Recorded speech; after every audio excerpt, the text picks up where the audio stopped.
Good afternoon, everybody. Welcome to another edition of Safe Space with Pastor Wale AFELUMO. I'm very glad you could join us today. As you can all see, Pastor Wale is not here today. I am here. My name is Udrak AFELUMO. I'm sitting in today. I'm his wife. Yes, and I want to use this opportunity to appreciate those that have followed this program since its inception. We are grateful and we appreciate you. We want to appreciate our subscribers. For those of you who are just joining in today, if you're for the very first time, we would appreciate it if you could subscribe to this channel. And I can assure you that if you look through our contents, the past contents, you will learn a whole lot. There's been a whole lot on Safe Space. Today is no difference. We will be discussing men's health demystified. And I'm sure somebody is wondering why the word demystified. What on earth are you going to tell me that I don't know anything about? Well, that's why you're here and that's why you're watching, and I hope you would stay with us till the end. Now, in a study I read, and to give some credibility to that study, was done by some Harvard students. They came to the conclusion that even though women are considered to be the weaker sex in terms of strength, in terms of structure, men are considered to be the weaker sex in terms of health. Now, I'm sure that's a jolt to somebody, but those are things we're going to be discussing today. Why is that? What is contributing? Is it true? What is contributing to that? Why are men so adverse to health? You go to the hospital, it's women you see everywhere. You go to the gym, you see women everywhere. What's the cause? Why? Is it a sex thing? Is it a social thing? Well, to help us demystify and make some sense out of this issue is a medical doctor and the lead strategist at Health Innovates Plus, Dr. Mecca Kanebi. Please join me as I welcome him. Thank you. Thank you so much. It's actually a pleasure and a privilege to be here. Always a pleasure. Thank you, Dr. Mecca. Yeah. So, really, what is it about men and their health? What is it about men and why do we have the women outliving the men?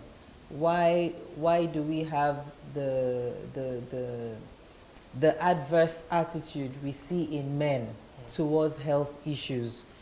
You know, why is that? We're seeing more women getting widowed, and the amazing thing for me is it's not just an African thing. Mm-hmm. It seems to be a general thing. Yeah. So I need you to help us today make sense of this. Is it a myth? Is it true? And what are the factors affecting all of this? Great. Thank you so much. It's definitely, I'll just say it's definitely not a myth. In fact, it almost seems like men were programmed, you know, to kind of just die out at some point. You know, like you said, I like what you say about, you know, women said to be, you know, being said to be the weaker sex. Yeah. It's interesting that even from inception, you know, and you have the male seed, that's the semen, yeah. And in the semen you have the sperm, and in the sperm you have what we call X sperms and Y sperms. Mm-hmm. Even at that point, so the X sperms, if they meet a woman's, you know, X egg, a woman's egg is always X, yeah. They would make a girl child. Yeah. All right, and then if you have your Y sperm meeting the woman's X, because she always give you an X, yeah. You have a man child, a boy child. And it's so interesting that of the two types of sperm, the boy sperm, which is the Y sperm, actually doesn't last as long as the X sperm. Interesting. So even from inception, you already see, quote and unquote, some sort of weakness with the boy genetic material. Now let's move on even the harsh conditions you find in the female reproductive tract going to the tubes. Yeah. A lot of times the boy sperm is so active in the sense that if the egg is there to fertilize, they could actually get there first. Yeah. But the problem is they will die out if there's nothing to fertilize. And so that's why you actually see that we have more female babies born. Wow. And then you have less Wow. man-child being born. So already, right from the get-go, a man he could be fast, but he could die out. He wouldn't last early. And we see that even in today's world. Yeah. Now let's fast forward to the first 5 years of life. Yeah. And we've even seen that in Africa. Okay, so if a woman had 8 children and none of them were vaccinated, all of them were exposed to the same harsh conditions, you have more of the girls surviving past the age of 5 compared to the boy child. So talking about even our population, you have more women. These things already start cutting down. So we have less men come in. Yeah. We have less men survive the first 5 years. So after the first 5 years, it kind of equates for a bit. Okay. And then you now see us move into the place. Now there's a lot less of that. But remember that there was a time, and it still happens in other parts of the world, where there are wars. Yeah. Okay, and who goes to war? The men. The men. So men go out to war, and so they get killed in battle, and you have the women at home. So you have more women who are alive per se. Yeah. You also have situations of who are the ones who are more reckless and take more risks. Men. So a man will drive a car fast and have a road traffic accident. A man is more situated to abuse drugs. A man is more situated to drink more alcohol. So you just see that genetically and gender-wise and sex-wise, so I talk about sex and I talk about gender, and we'll talk a little about that, they're already just predisposed to leaving us early. And so that's why what we're talking about is very, very critical. So I'm just laying the foundation for what is it about men and their health. Is it something that is just wired within them, or is this something that they kind of learn? Is it a learned behavior to just be very terrible with their health? And we'll talk more about that. Okay, because listening to you with the examples on the war and the, what was the other one you said? We talked about the risky behaviors, the risky behaviors and all. And I mean, if that was some years back, fast forward to today, we have women in war situations. We have more women in the workforce compared to before. And the women have to handle dealing with the workforce and still take care of homes, you know. So now women are still also being exposed to these situations. Risks. Exactly. Yes, that men have been exposed to. So why is the gap still there? And that brings me to the next thing. So now that's the social part, that's the societal part. So we live in, and we do know this, we live in a patriarchal society, a male-dominant society. I know we're trying to equalize this, but that's what it is till now. In a lot of societies, it still has a man being predominant. And one thing that men are known for, and a lot of studies have shown that, is our poor health-seeking behavior. So that's the behavioral aspect, that's the social aspect. Men are generally inclined, we have really poor health seeking. And when I say that, our health comes last with everything. We want to make the money, we want to get the good jobs, we want to have the good wife, but our health is really just relegated to the back door. And so that's what we're seeing in a lot of societies today.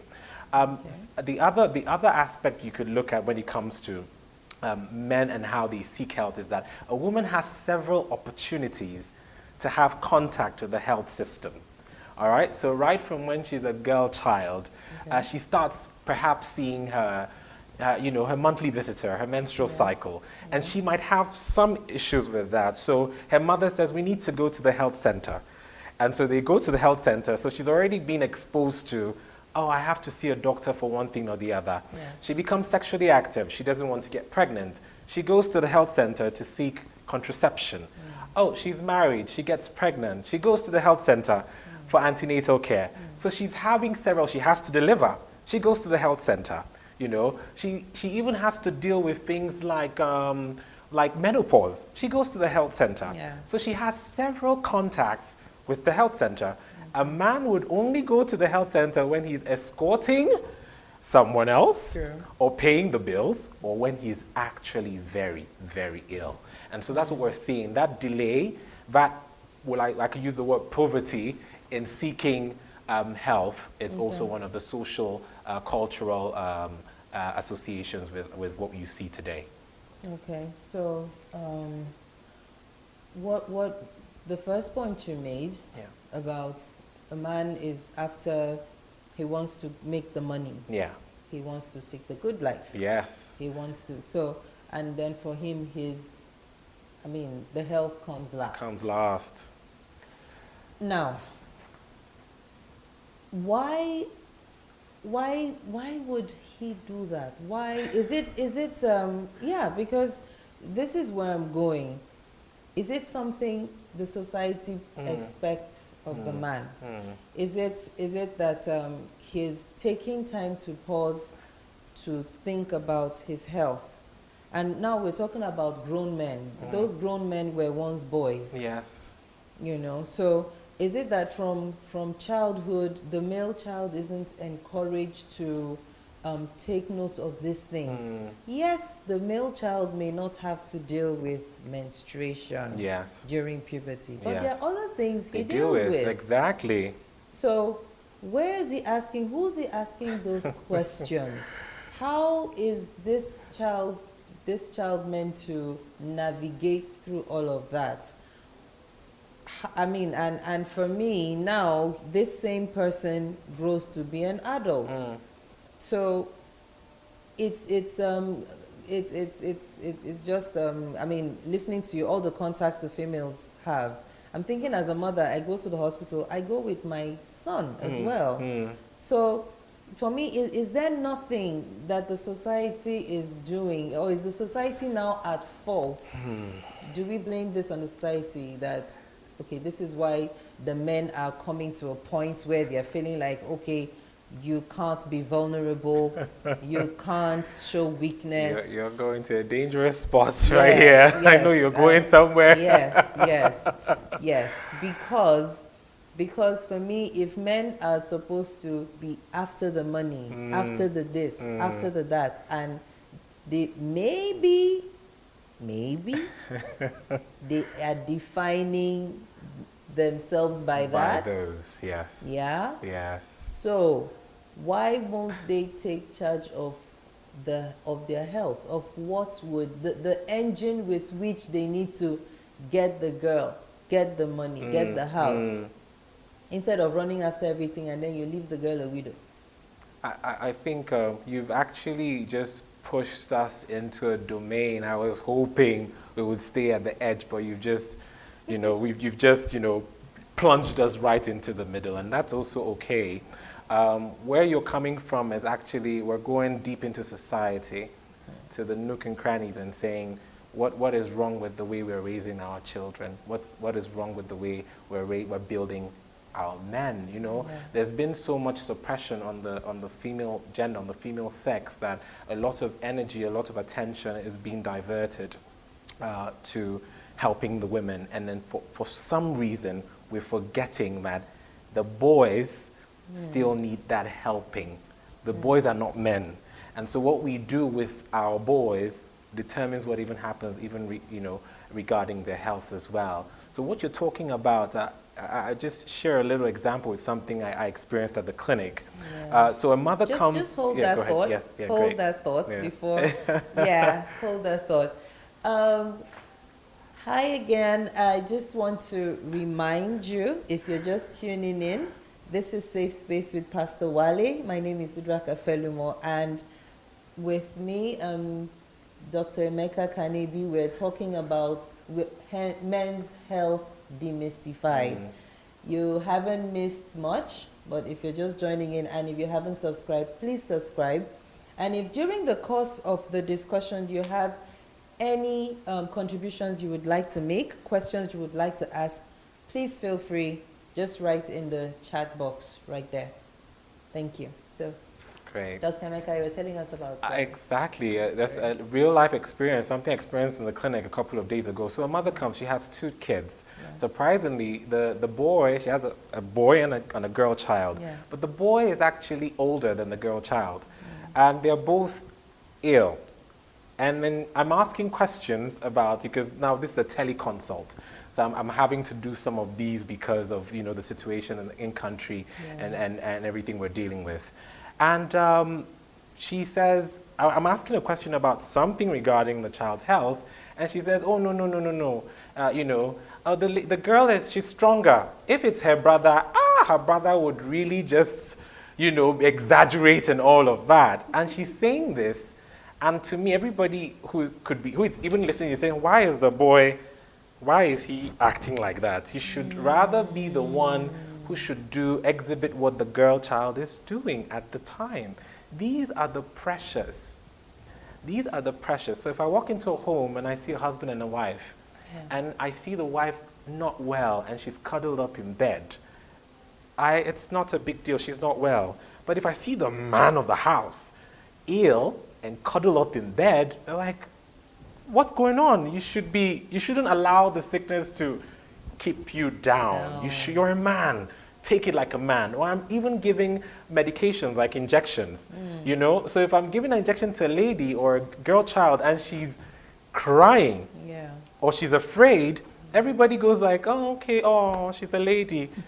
If it's a boy child or an adult male and he's, that just gives you a different picture. So already society has programmed men just with other things, like how we deal with stress, you know, and all those things, has programmed men particularly to avoid emoting. So a man keeps it all in. They might feel very ill, but he can't show it to his children. He can't show it to his wife. He can't show it to his work colleagues. Why are you home? I'm ill.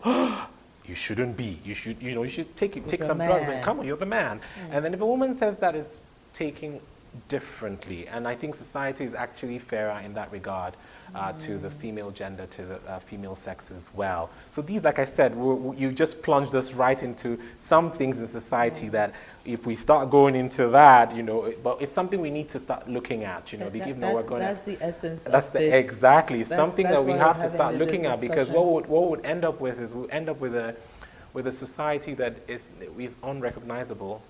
We don't know what it is anymore, because basically the societal structures are just broken down. Our men are not what they're supposed, and they keep dying early. And trust me, the life expectancy of men keeps dropping. You know, it just keeps dropping. And one of the reasons is because even when you think about all the diseases linked to stress now, if you think about that and health conditions, a lot of men suffer them more. If you look at cardiovascular diseases, if you look at things like hypertension, diabetes, more men go through that. And then a lot of things that are a fallout from maladaptive ways of dealing with things like stress, for example, alcohol addiction, drug addictions, you have more men dealing with that, because a woman is allowed to emote. A woman is allowed to express herself. So some of that weight is being lifted, but a man has to look for other methods, other means to deal and actually hold those emotions in. So it's something we need to look at. You've actually just, answered a question that I was going to ask you, because earlier on you'd actually said that about, you know, dealing with stress, how men deal with stress. And I was going to ask you, so why do the men, why are they the ones who tend to go look for ways to deal with stress? Why are they the ones that tend to keep it all in? So fine, I know we've touched the part about the society and all, but I still wonder, is it still not about the male makeup? Yeah, it's part of it. Because I know essentially, I mean, we're different. We are different, you know, but for me, the differences can still be handled, you know, and that's why we're doing this. That's why I think we should talk about this thing so that when we have more of the understanding, which Yes. you're going to help us with later Yeah. on, what roles we all get to play to make things a little easier. But really, going back, is it not also, does the male Thing. makeup have to do with how men respond to stress? I mean, a lady would have we can do our crying on each other's shoulders. Exactly. We can, but so I'm like, is it totally, maybe it's not totally the society's fault? No, it just, I think it's just, talking about what do each part, contribute. Okay, I just think each and every sector has its own share. So yeah, like I mentioned, there are some things that genetically a man is programmed to exhibit. Yeah. And so, if you talk someone like in psychology, you talk about nature and nurture. Okay, Yeah. and so it's basically about who am I and then what my environment, contributes to that. That is what eventually makes up who we are, actually. And so that's why you can see, you made reference to your son, for example. You could see another person who has been exposed differently, who has been told, it's okay to tell me how you feel. It's okay to tell me when you're not feeling well. We wouldn't say, oh, perhaps your sister is stronger than you, and it's a damning comment. It's more of, oh, I really appreciate you for telling me this. So that is the nurture part of it. What you can't help is that just by his hormonal constitution, what makes him man, he's told to be strong. His body tells him you have to be strong by virtue of what a woman has. So you look at hormones like oxytocin, estrogen. They tell a woman to want love, to want to share, to want friendship, to come close to someone. So to be vulnerable, and these things. But like you said, actually, one critical thing about healthcare now, which is being driven in every sphere, is individualized care. Client-centered, patient-centered care, whereby I don't generalize and say, oh, all women want this, all men want this, all men will react this, because I'll get it wrong. That's where we have missed it, realizing that not every man is going to act like the typical expected man, and not every woman is going to emote like a typical expected. So the women, you see this, especially at the labor room, you see a woman who her threshold for pain is quite, very high. And so when you're expecting her to be very, vulnerable or ladylike, she's like, I got this, I'm not even feeling anything. Sometimes that expression makes another person makes another person just feel, oh my God, something must be wrong with me. And I think that's where we need to work on, that we are all different. And care, health care, whatever it is we're doing, has to be individualized, particular to a person. Even now when you even talk about evangelism, for example, it's still tailored to an individual. So you don't have a formula. I'm going to meet a man, this is how I should tell him what to do. If I'm going to meet a woman, and we were also taught this in counseling, you meet somebody and you need to find out who are they? Where are they coming from? Drop your notions. Exactly. And say, I'm going to deal with this person as individual A. And just treat him like that, and then help him find solutions to. And that's what we're doing this. That's what we're demystifying. Some men are there thinking and saying that maybe I'm just the one I like to, check. And that's very interesting. Some men, even though we know that they have poor health-seeking behaviors, I have met men, some of them who are so interested about their health. Their health is so important to them. I've seen that. There's a little, my father is actually one of them. There's a little boil. They want to know what's that, and they're so interested. And there might be some challenges in going to see a healthcare provider. There might be that challenge, but ultimately there's some people that are so concerned about their health because they do know, like people say that, health is wealth, so they do know that if I'm not healthy, I can't enjoy life. And that's a message to every man out there who's pushing the, everything and saying that, yes. That bears repeating. Please, so remember that health is wealth. Okay, fantastic. So, before we continue, I would like to remind us once again to press that bell. Is it press it, click on it, touch it, whatever device you have, just make sure you subscribe to this channel. And please share, because there's somebody who needs to hear what you're hearing. It's somebody, and it would make a whole lot of a difference. Now, talking about care now being patient-centered. Yes. Now, talking about it is one thing. It's one thing. Doing it. You're about to shake another table. Oh, yeah. Oh, yeah. Having it done is another thing. Yes. Right? Implementing. Yes, implementing. So, we health professionals may know that. We can say it. Yes. It's the ideal thing. But you don't always have the ideal situation. True. Right? So you have people who come into the clinic, and you may see a doctor or any health professional you have to see, and they have like loads of work. Yes.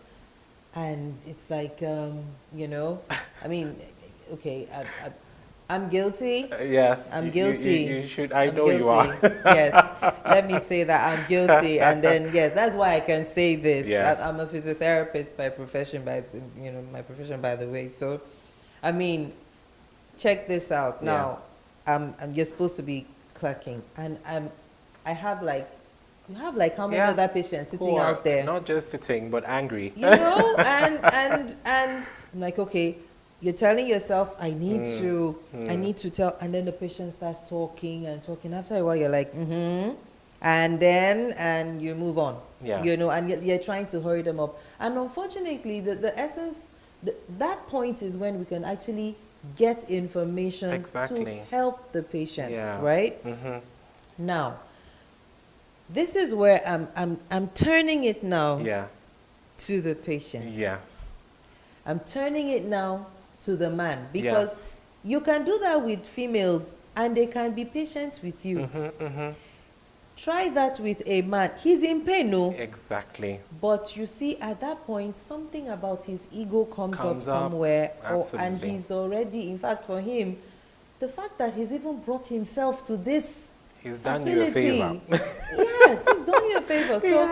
So I'm pushing it back to the men now. Yes, yes. Because a woman may stay. She may. Yeah. Largely women stay longer than men. But to push it back to them as in responsibility. You know, I'm not taking the responsibility away from the health professionals. I'm not. But how about talking to the men? How about take the level of responsibility for your health? For your own health. I think personal responsibility. Personal responsibility. I honestly think that's thrusting back onto society again. What values are we instilling in people? What are society? You know, again. I'll still say society. Like I said, we're still because everything we see today, I promise you, that's why we can talk about impact of society a decade ago, you know, or 100 years ago, you know, and we see the impact because it does. That is why if I go to the UK, my behavior is different than when I'm in Nigeria, because society has, I think sometimes we underplay the impact, the gravity, and the contribution of society to who we are. It's huge.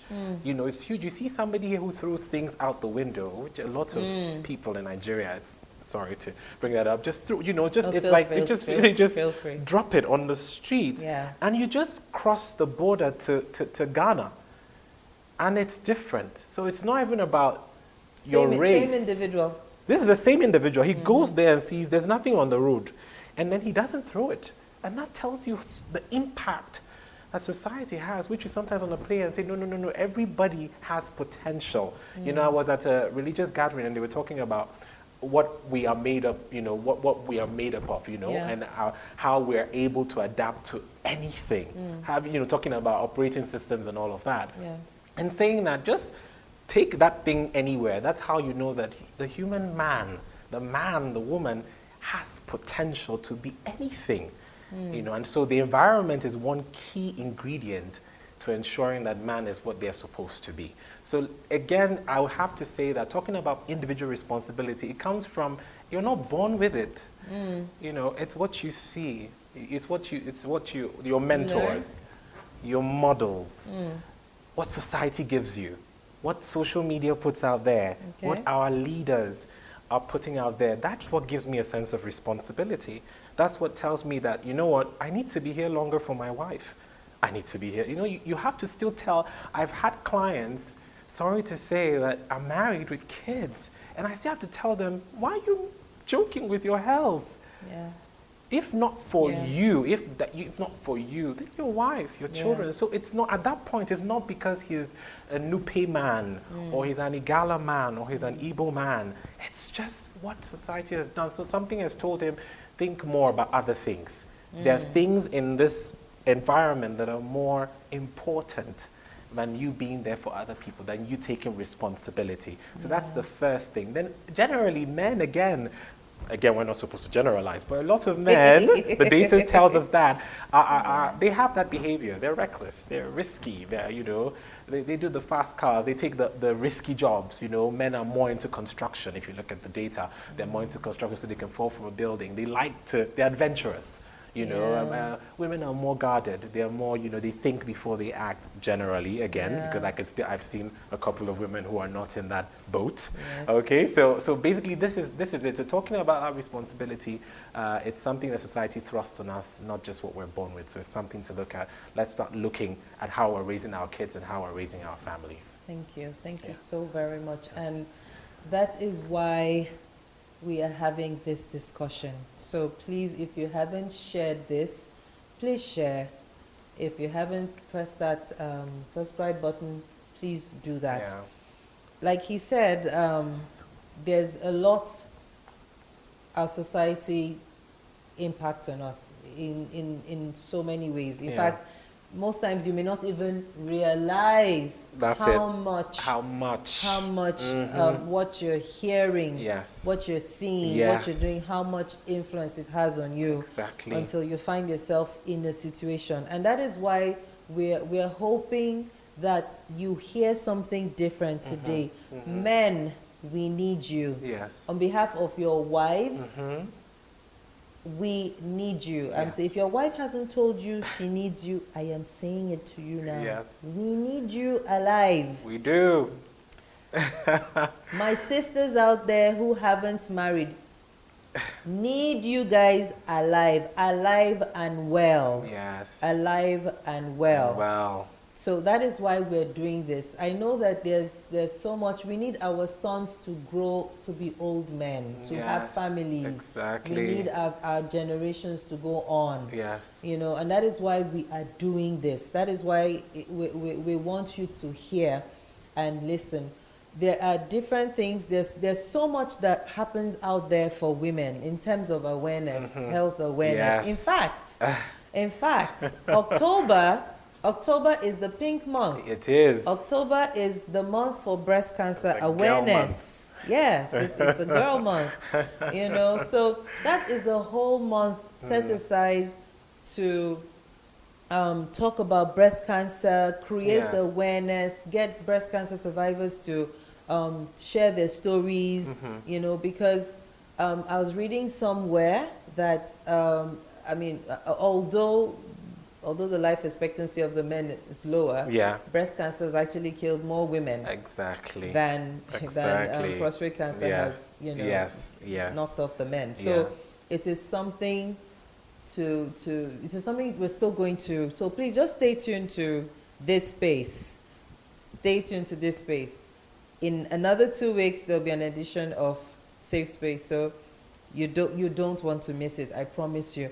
But going back now, this month is pink month for the women. Yes. What do we have for the men? It's so Well, it's actually interesting. I just have to stop here and say I really had an amazing time with this wonderful woman, because this is the way your perspective on this and the way you keep poking at different things is quite interesting. Yeah. So what's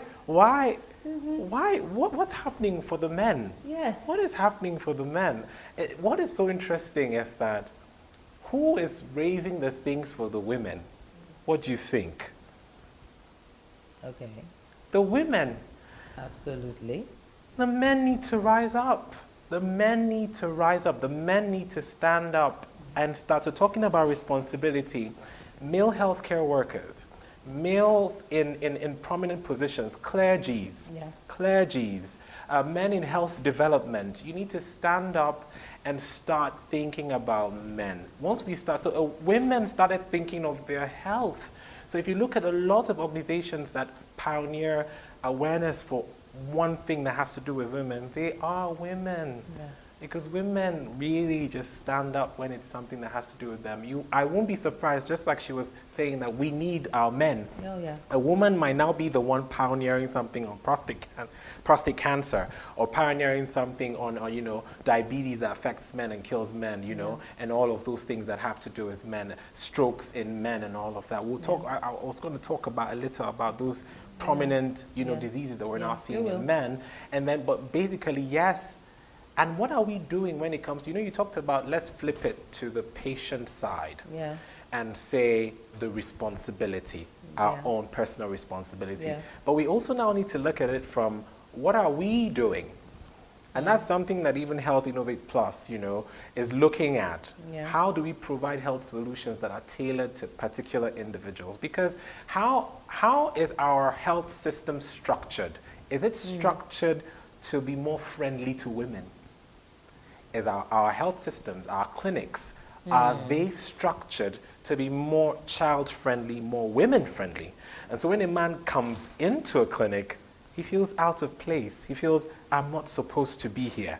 And so a lot of programs, and that's what we also do. If you have a program, you come to us and say, how do we make this better? We look at how do we make that thing you have, your product, your service, more male-friendly, for example. Okay, or more child-friendly. So it's adapted to their needs. It meets their need. So people talk about, I did work in the HIV space, and we talk about male-friendly clinics for receiving antiretroviral treatments. Okay. All right, so what can I put in my clinic that will make men come?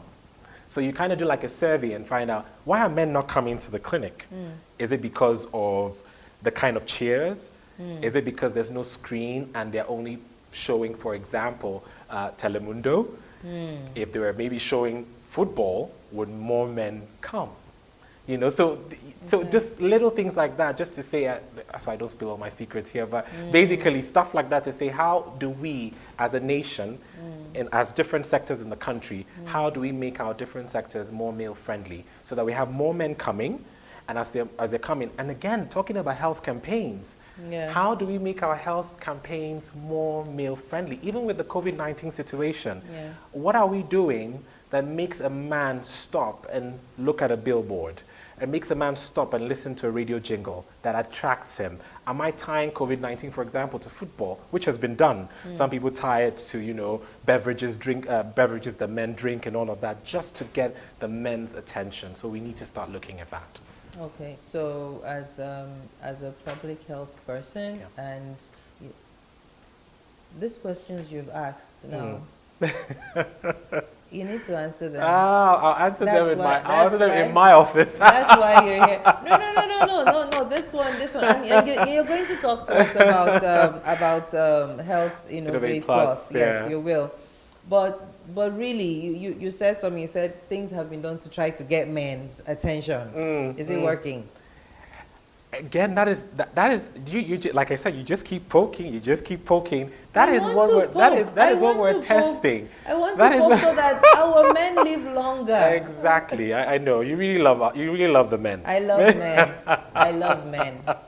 Yes, I want them to live. I have 2 sons, and I expect to be a grandmother, God willing. I need the men alive. So yes. Interesting. So that Yes. so that's one of the things we Working. do. We want to ensure that the solutions, if you're putting out a campaign, so if you come and say, oh, I want to do a campaign for something, is it tested? Your methodology, has it been tested? Has it shown evidence that it works? And that's part of what we do. We want to know before you spend, because this is money, resources. Health sector has to do all of that and other sectors. So I put in so much money into a campaign and I have my target audience. And if my results doesn't show that I met my target, something has gone wrong. And that's because a lot of times we're either taking solutions from other fields and not nicely adapting them to fit what we want to do. Or we're not just testing them. We're taking things that we think is a good idea. Oh, like I just mentioned, maybe football in the clinic will work. And then somebody just implements that, buys TVs in all the clinics and puts it on Super Sport. And then it's wasted investment. I need to test that strategy. So what we can do, that's what we also do at Health Innovates Plus, is that we test those strategies. First of all, at a small scale, help you implement them, see the results, before we now thrust them out on the large, before we scale them. All right, so that's one of the things that we still, I think society and different sectors need to start looking at and saying, do we test our solutions, do we test our methodologies before we scale and invest largely? Yes. That's fantastic. So listening to Dr. Kanebi speak about Health Innovate Plus, I mean, he's said a bit about what they do.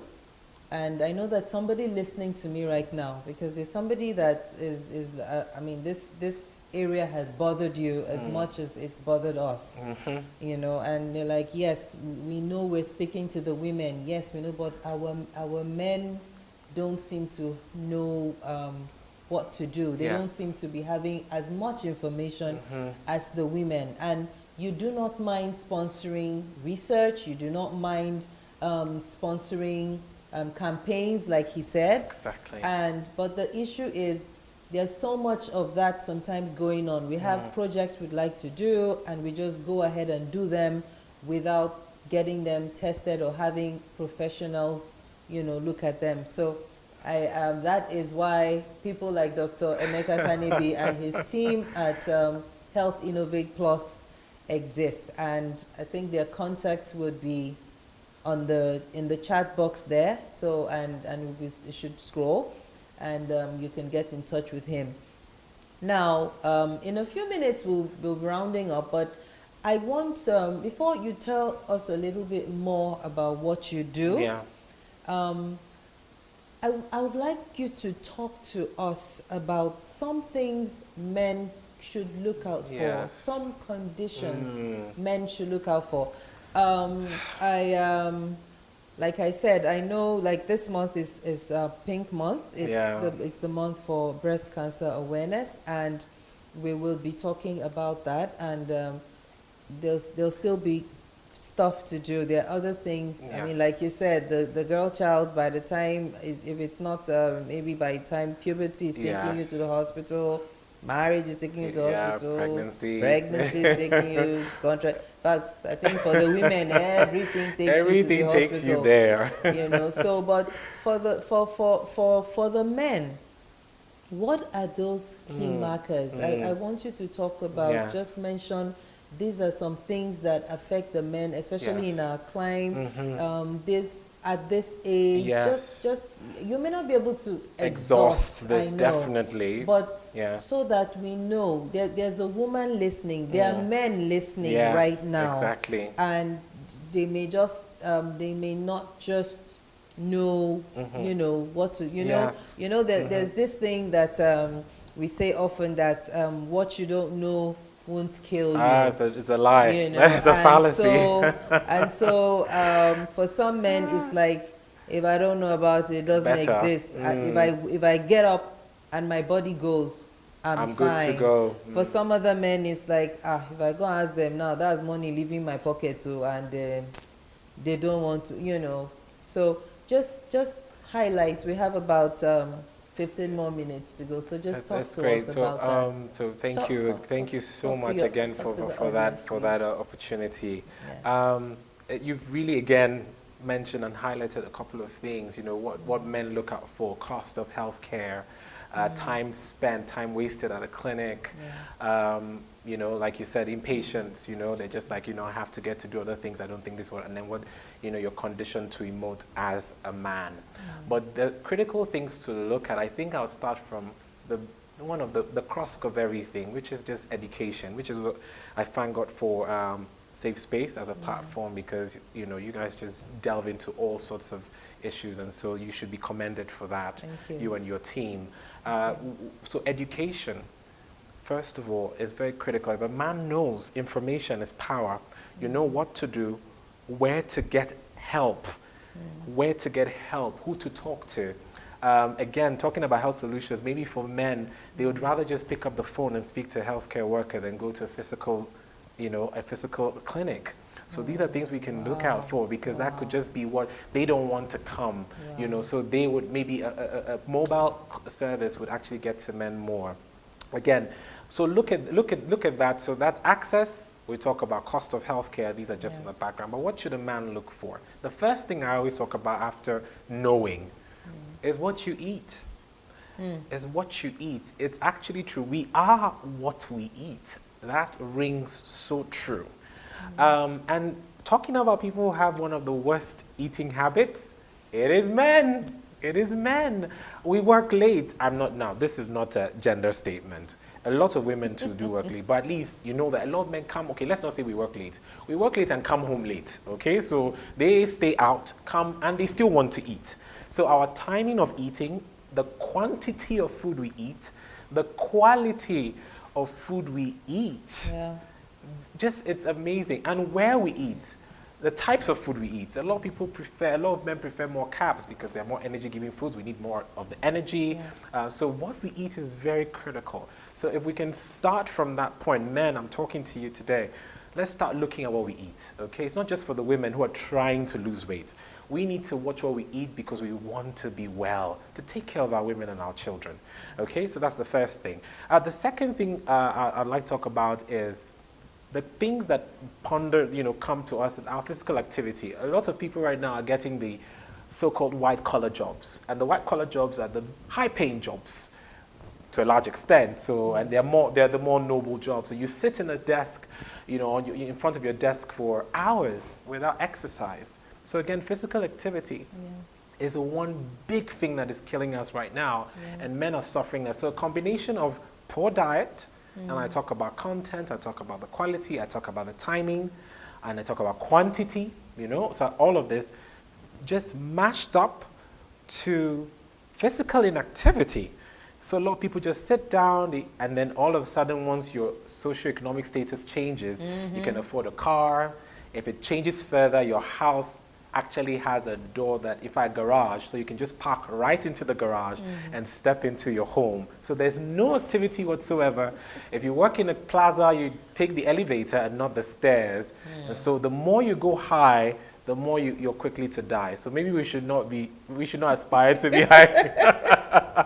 So so that is actually that's a very strong thing to look at. So physical activity, our diet, okay, and then the next big critical part is seeking help. Now, what are some of the things that we can look at? All right. Just give you a second. Just hold on. So yes, we're gradually winding down. So this is a good time for me to remind you to hit that subscribe button if you haven't done so, and to share if you haven't done so. So, Dr. Emeka. Yes. So our top killers. One is the cardiovascular diseases. And when I say cardio, I mean heart. And when I say vascular, I mean the blood vessels, okay? These are the things that carry blood all through your body. And they are mostly affected by some of the things I mentioned: diet, physical activity, and your health-seeking behavior generally, all right? So we have things like more strokes in men, so you need to look out for that. And most of these are associated with high blood pressure. High blood pressure. If you look at the data, more men, high blood pressure. And obviously it's not a high blood pressure session, but I don't want to go into it, but it's a whole thing. It has to do with diet, activity, and all of that. And so you need to think about that gnawing headache. You've been having that headache, you think it's stress, you think it's work. Please have your blood pressure checked. You know, because again, I'll come again to the women. They make contact with us several times that before they get to see us, their blood pressure is checked and we see it. But you don't come, you have this gnawing headache. Yeah. Please, one of the things we will look at is how do we get healthcare to you? How do we get it to your living room? Do we go with a mobile clinic? Do you request for us? Do we come to you, check your blood pressure at home, obviously for a fee, and then we can give you advice on what to do next. The other thing we look at is heart attacks, so heart diseases. Yeah. So we have a lot of cardiac arrest, and it has to do, again, cholesterol, blood vessel disease, atherosclerosis, all of this put together, killing a lot of men. Diabetes. And on one of this, we had Dr. Seko here talk about this, so you should look at, you should look for that.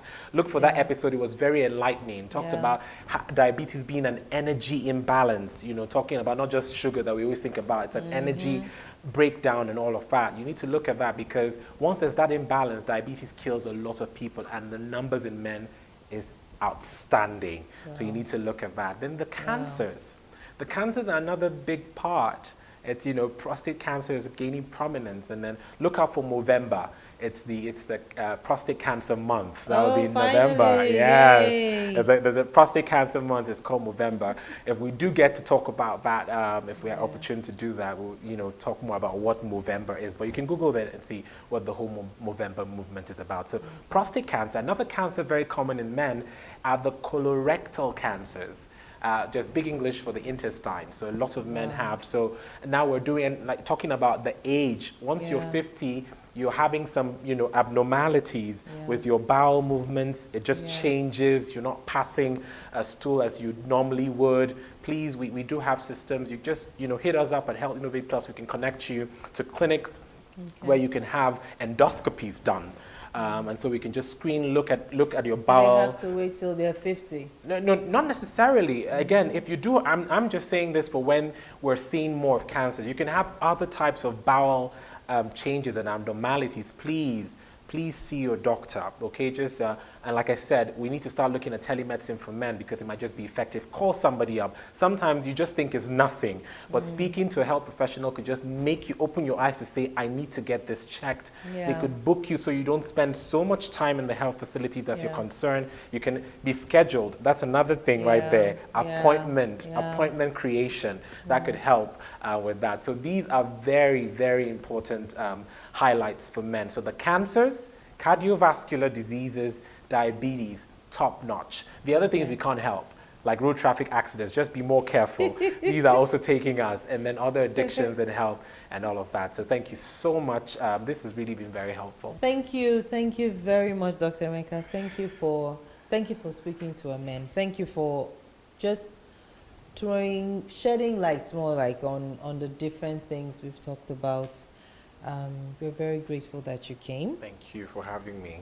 We do not take your presence here for granted.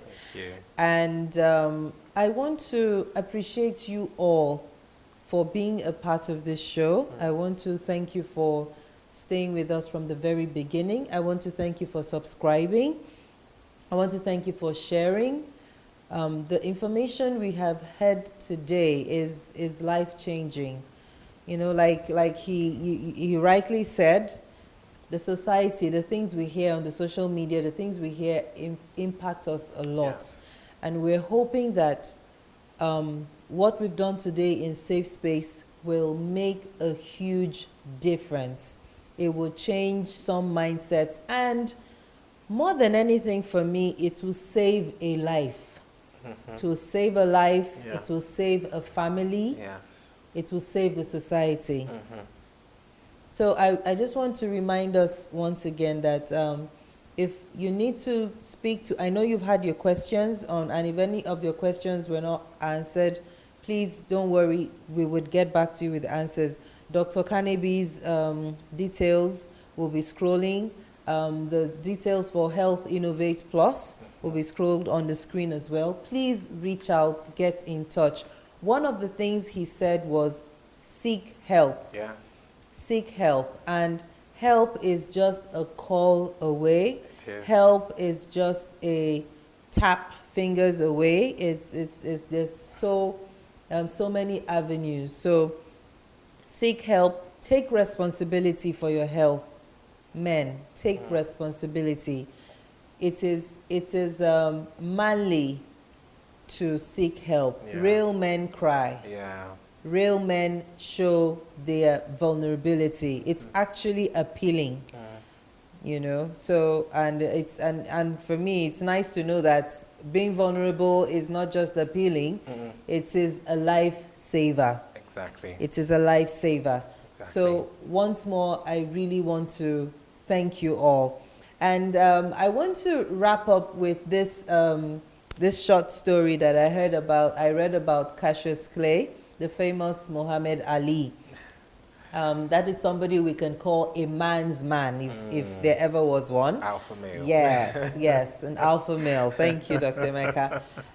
It is said that he was on a flight. This was in the 60s.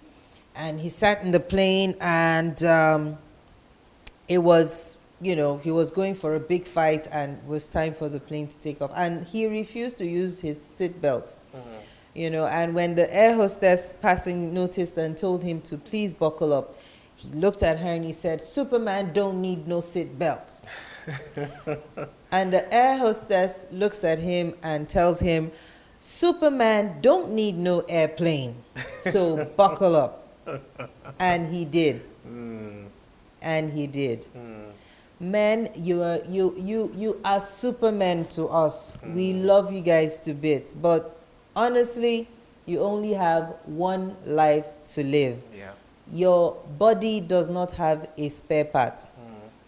You don't have a second body. Yeah. You lose the body, that's it. And so the essence of this is, you don't have to be Superman.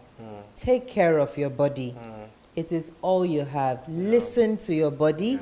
Take care of your body. And if you're going to live with anything, I beg you, live with this word: seek help. Yes. Don't take anything your body is telling you, don't take it for granted. Don't take that gnawing headache for granted. Don't take that slow or change in bowel movement for granted. Yeah.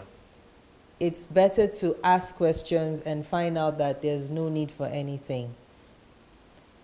Thank you so much for being a part of Safe Space. Yeah. We look forward to you joining us again in another 2 weeks for an awesome time. Thank you, Dr. Emeka. Thank you so much. Thank you so much for having me. And thanks and regards to the team at Health Innovate Plus. Thank you so much. Remember, supermen are healthy men. Oh, fantastic, fantastic. We can use that for one of the campaigns. Yes, we should. We should. Supermen are healthy men. Yes. And remember, supermen are healthy men. Yes. We'll definitely use that for one of the campaigns with Health Innovate Plus. I hope you would partner with us. God bless you all. Thank you. Have an awesome week. And bye-bye. Yes, in 2 weeks. See you in 2 weeks. All right. Bye. Bye.